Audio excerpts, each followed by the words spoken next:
Welcome to the Bold Analysis. This is a continuation of Inform the Nation series following the untimely demise or the death of a CDF Major General Francis Omondi Ogolla, who perished alongside other military officials in a plane crash in West Pokot. I'm still joined with Frank here. I told you guys Frank has been behind the camera for some time, but we decided to let him come, especially on this one, because I think this is one of the most difficult analysis to do.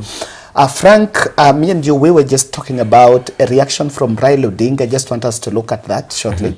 Raila has actually made a statement from his secretariat, that is after visiting the family of Major Ogolla. And maybe just to give a quote of what he has said in summary, I'm reading. Many near-death encounters have occurred with the security aircrafts. We may never know what exactly brought down the helicopter in which the general died. It is our prayer that this strategy may mark the beginning of a serious relook into our security equipment, especially the aircrafts, with a view to undertaking a complete overhaul and modernization of the equipment. That was the general's vision. More importantly, the government owes this country a professional, thorough and transparent investigations into this death. Only such an investigation will put the family and the whole nation at peace. May the general and his departed colleagues rest in peace. That is a statement from Raila. Yes, and I've seen Raila, and by the way, I've seen some show of solidarity. For the first time, all the Azimio leaders are going somewhere together. Yeah, I've seen Raila, Kalonzo, and Martha Karua. They've all visited the widow in Siaya. And also need to inform that the burial will be on Sunday. That one will be in concurrence with his will. Yes. So Frank, Raila's made a statement there, and I just want us to unpack that statement to our viewers here, because there are two things he's saying. Number one is talking about the state of our aircrafts. Now, there is some startling data on the number of crashes in the country. Maybe what really has been going on? What is startling really there is that over the past 10 years, over a period of the past 10 years, that is, even if you draw back to 2012, within the KDF fraternity alone, they've had a crash of up to a total of 12 aircrafts since 2012, and with the police up to 5 within that similar period. So this is really a troubling data. It's really a startling data, and I find that a bit very alarming, because the fate of, you see, if you look at what has been happening, even the data given both the 12 and the 7, when Kenya Kwanza came into administration, the first ever aircraft story we did was on how a military, not a police chopper, was supposed to be allocated to the office of the deputy president, Rigathi Gachagua. And even the same time, we actually saw Oscar Sudi boarding a military chopper, going somewhere in Nakuru, attending an event in Nakuru. And the country was asking, really, how is it that these choppers are now being just used cash by the civilians? Something that is a departure from the custom that Kenyans really know. So the data of choppers crashing have been here, and probably, you know, like this one that crashed was bought in 2016. In 2016, that's what we've actually got. Yeah, the information. Yeah, the information that it has been got in 2016. But just around that, what do you take of this assertion that politicians have overused the military equipment? You know, it all depends with the government of the day. We might be talking about Oscar Sudi, but you remember during President Uhuru Kenyatta's time also, Raila Odinga frequented using the Kenya Air Force choppers. Yes. So this is just it's just all on the government of the day. If I'm the president today, then I see it wise that my friends can as well as use these government facilities. Then that is what happens. But that is that should not be the case ideally, because there are specific offices that are meant to be using these offices, and in regard to what situation that they are going to undertake. Yeah, and I think that is a big concern, because I've seen one of the theories that is being advanced here is that those military aircrafts are actually overexploited. They're exhausted because politicians, and I think the Standard did that story, that Kenya Kwanza is over-traveling of cabinet meetings here and there. And so some of these aircrafts are actually they don't have, there is not enough time for repair and proper maintenance. Proper maintenance. Not many of them are actually you can find in the hangars, and that has been a big concern. But just as we talk about the crashes, the country has prepared, has made some two parallels. Me and you know, 2006 we had an aircraft. I think that was the most harsh one. The first one, 2006. 2006, where I think 11 MPs lost lives. Then in 2012, we had that one that killed Oduor. Then now we have this one that has now killed the military general. Now, Frank, something is crossing my mind. Zile, the others have been falling, but no flames. But now these two that had flames killed very serious fellows in the country. I think this one will also now help even the conspiracists who are pushing conspiracy theories about these as aircrafts to push, of course, push an agenda. You see, we've been having crashes, but these are the crashes. They just crash. You go to the scene. Maybe we have fatalities or no fatalities, luckily. But then, if you remember the crash that claimed the life of Internal Security Minister by then, Mr. George Saitoti, Professor, of course, and yes, and Oduor, the assistant minister, and other security personnel who were in that chopper. The chopper was actually reported to have burst into flames. And then now you look at this one that has claimed the life of Gen Ogolla. It has also burst into flames. So maybe there could be a correlation between the two. And maybe as part of the investigations, they can actually tell us whether there is a correlation between the two. And I think it is still early probably to draw the parallels. But for me, I was just looking at the development. Look at it this way. That flight, that aeroplane that crashed in Ngong went down few minutes after it left the ground. Now this one also just went down few minutes after it left the ground. And again, what is killing is these flames. I'm not an engineer in this, but I'm just wondering, why flames?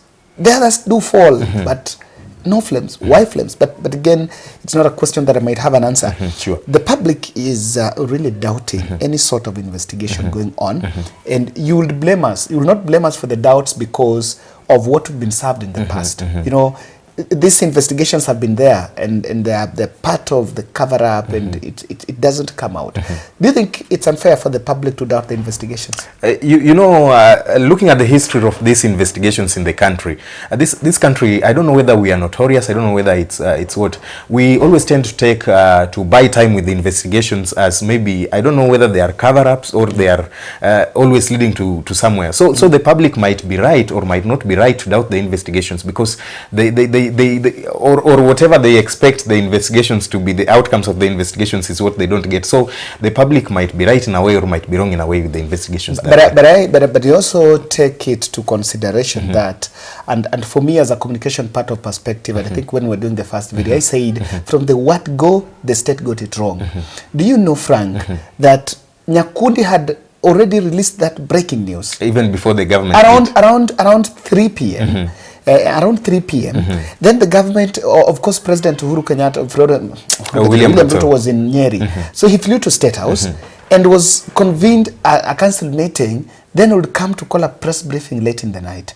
Then I was wondering, and in fact I was saying, why would they wait all that long? And by the way, the person that confirmed to the nation that we had lost the CDF was Ogolla's daughter. Was Ogolla's daughter. Yeah, when they went to that LinkedIn and then he was saying that he's coming back to bury the dad. That's when then the media went and said, and I remember the statement from Citizen. When Yvonne Okwara was making the statement, she came, but I will understand the kind of tension that was going on in that newsroom. I'm like, who is going to break the news? Who is going to break the news, actually? I think they struggled on who was going to, and I know they had known the data, they had known very well. So by the end of the bulletin, she was saying, you know what, we understand no one has survived.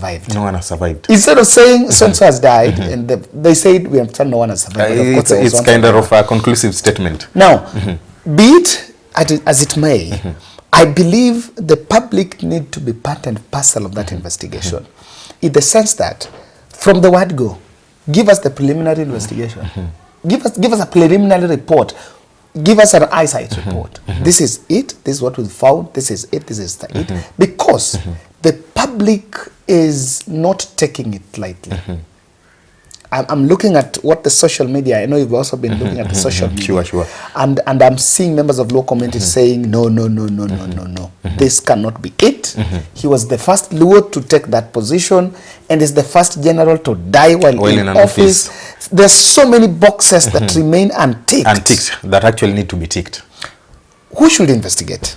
The issue of investigation, usually when we say that we are giving investigations to our own investigators from our country, there is an issue of public mistrust. And so, for me, if you'd ask me, in my humble opinion, it would be wise to get a representative of the public, get a representative of our investigative bodies, and maybe also include other investigative bodies, maybe international investigative bodies. I've seen people proposing FBI. But we cannot entirely give them the case. Let them just be part of it and not be an entirety of the process.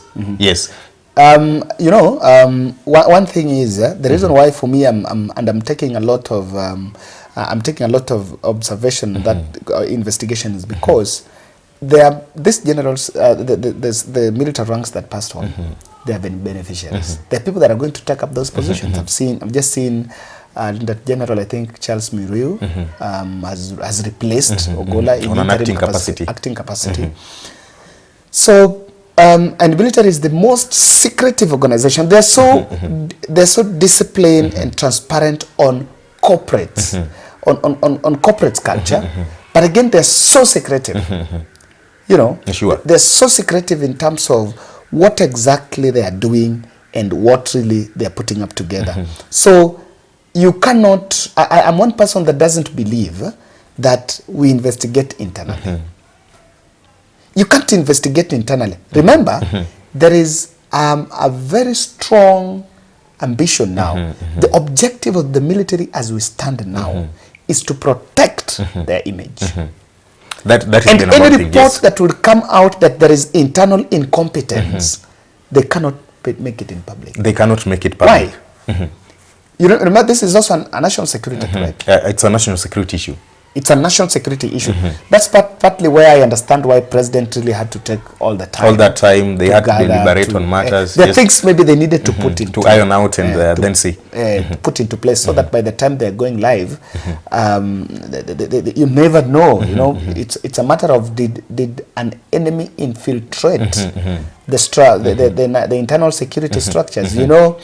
It's not just normal for the helicopter to fall and kill a man that is protected next to the president. Next to the president. It's not taken lightly. So I think Raila's statement comes up with ties the knots on conspiracy theories emerging. Yes, it does. Because if you closely examine his statement, it's like he's also noticed a trend of past investigations being dilly-dallied with, being delayed, or having some leaks getting into the investigative processes. So that's why I think he's seriously insisting that we need a quick and a thorough investigation into that, and that is transparent and clear to the public. Yeah, that's a bit critical. We're waiting for this, guys, and I think for a better part of this weekend we shall be doing continuous updates and of just in-person analysis on every aspect, and if there is something you want us to look at, I think we'll be glad to listen to that. Sure. Now, just another point, another angle I wanted us to pursue in terms of the state of the aircrafts, which I think Raila Odinga has also mentioned, is on. There is a point that has come up that this issue of politicians using military aircrafts, it borders the fact that they believe that military aircrafts are the most secure. But then maybe just to cut in through. You know when President William Ruto was the deputy president of Kenya, he rarely used those military choppers. He didn't like them at all. Now I think at this time what has actually but were him not using them because he had some mistrust issues with the president? Maybe he had not mistrust issues with the president. Maybe with the choppers, especially at that time. You see, the other time the president was leaving Kisumu, there was also some conspiracy theorist after that chopper failed to take off clearly. that maybe was being targeted. I don't know. Even that, there was a time when Uhuru Kenyatta, I think it was back in 2016, Uhuru Kenyatta was leaving for US. He had to return back. Yes. There was also an issue with the aircraft that he was to use. So I think there are politicians who have mistrust in these things. So maybe it helps push the theory that maybe these choppers are not well handled or they are not well maintained. President William Ruto just started using the choppers or the military aircraft recently, because now in a presidential standard format he's demanded to use them as part of his security outrage. He's demanded to actually use them. But now the issue is how the politicians have been misusing these aircrafts, especially now if you are part of the government. You see, the other day when Raila, as we'd said, was part of the handshake government, he frequented using these aircrafts and these choppers. But then there are other situations that actually allow them to use. For example, if today the president would send maybe an MP on his official capacity to go represent him in a foreign country, then in that situation the MP is at liberty to use the Kenya Air Force One. No. Yes, it is. No. You saw recently the deputy president, Rigathi Gachagua. Only deputy president. And is he not going to represent the president? An MP cannot use him. But the MP is going on an official capacity to represent the president. He will go on an official capacity, but will have to use the other flights. No. He will not use the presidential. Why? Why are you saying that? It's the presidential Air Force One. But Kenya One is for the president. But he's going to represent the president, he or she. But the person that uses Kenya Air One is only the president, not even the deputy. But the deputy did use it. No, he used the Air Force One. The Air Force One when going to Rwanda. Yes. So he was representing the president on official capacity. You see the one he used? Air Force One. Is that not the official aircraft for the president? No. That one even the president can't use. No. That even the president can't use. Even the president can't use that one. But what does the president travel in? President uses one. There is one for the president called Air One, Kenya One. Not Air Force One? No. That's new, anyway. No. That's new. So, that is why we have a bit of a question. Because, you know, just tying it to the question of safety, the military has a budget of 145 billion. Per year. Yes, per year. An average of 145 billion per year.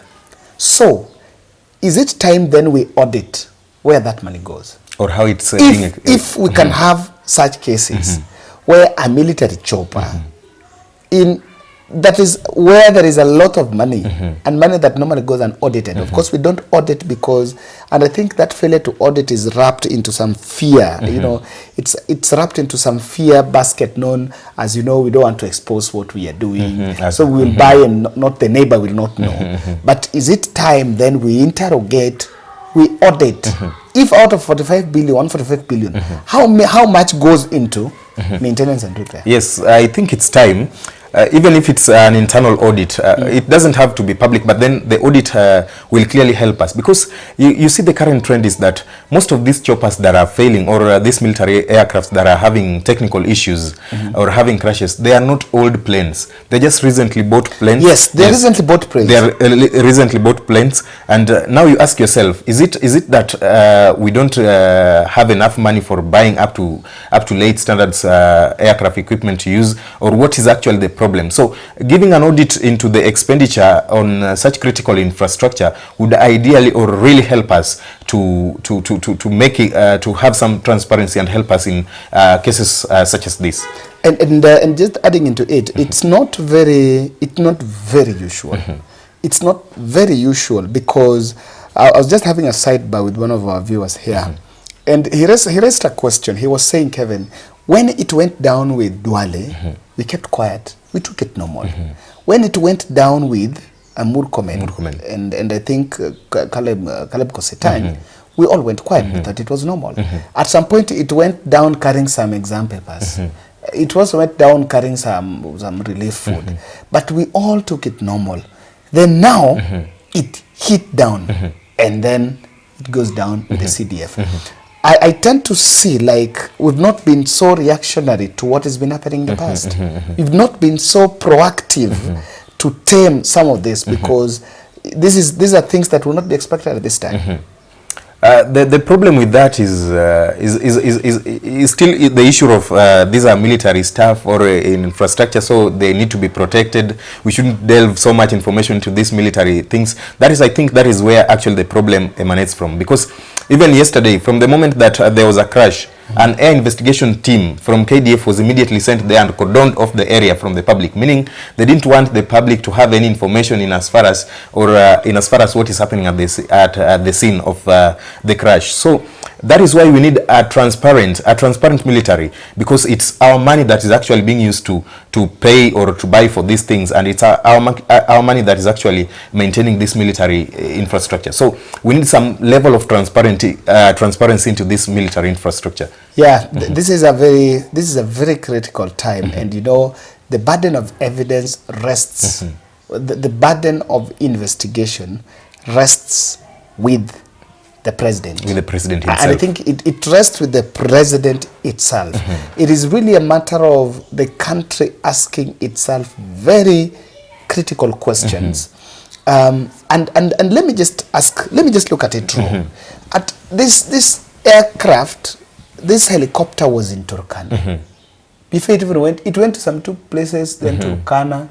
Then it was supposed to fly from Marakwet to Uasin Gishu. Then after Uasin Gishu, it was supposed to fly to Kisumu, where the general was supposed to meet Professor Nyang'nyong'o shortly.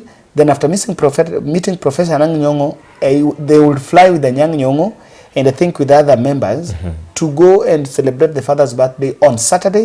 Preparing for Ruto's visit on Sunday. So, looking at this, why did it take the flight from, at what point? Do you think it had to take the flight from Elgeyo Marakwet to Uasin Gishu for it to develop that different? At what point did they find out? If it had a mechanical problem, I thought it would have happened way back.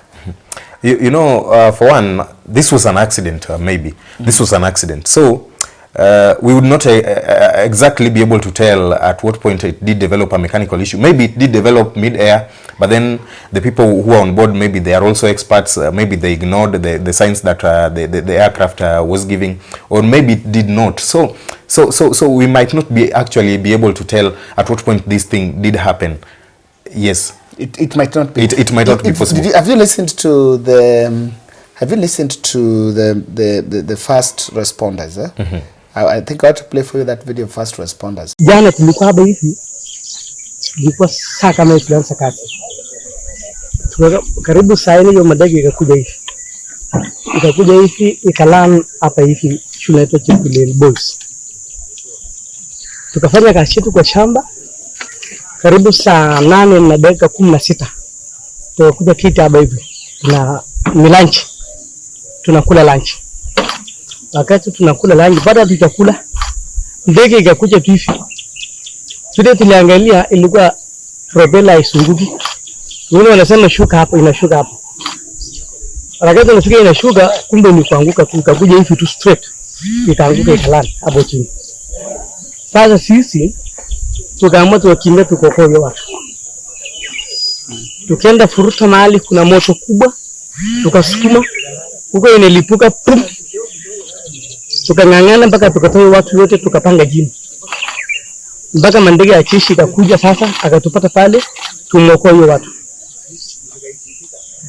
Nisho mambo ilifanyika hapa. Sasa tukasukuma hiyo vitu ndio sasa tukatoa watu wote. Wengine wanakuja na mapanga wanakata makamba ndio tukapanga hiyo watu nyuma hiyo hiyo ndege. Huko sasa kuna mwandishi mmoja alikuwa na akasema mnisaidie sana tukaokoa hiyo. Alikuwa anasimama.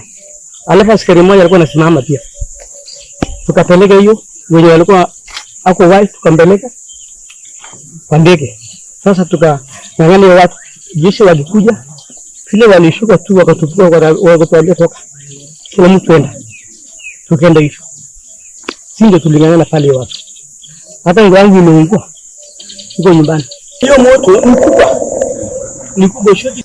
Now the first responders are saying that the response did not come very fast. And that now gets us back to the question. In our first part, we did have some questions that Honorable Babu Owino was asking. out of this travel itinerary that was planned, was there not an advanced team or an escort team, other escort aircrafts that were escorting the CDF on this? Because if you're saying that the CDF travels on a level of the president, then we need to ensure that if today the president travels, they'll have a doctor on board, or maybe an air ambulance. They'll have security detail. So where was all this? If we could have all this, then help could have come almost immediately, and maybe we could have saved some more lives. Yes, so that was our take on it. I think Raila Odinga's remarks is really going to take the public with it. It's really going to add into the public discourse in terms of this, but we continue to condole with the families, because I've just realized one is going to be buried today. Yeah, one is going to be buried today. He's a Muslim. Eh? Yeah, he's a Muslim, of course. He's going to be buried today. The general will be buried on Sunday. I wish I will be able to make my way there. And then we will still update you on the rest as we get.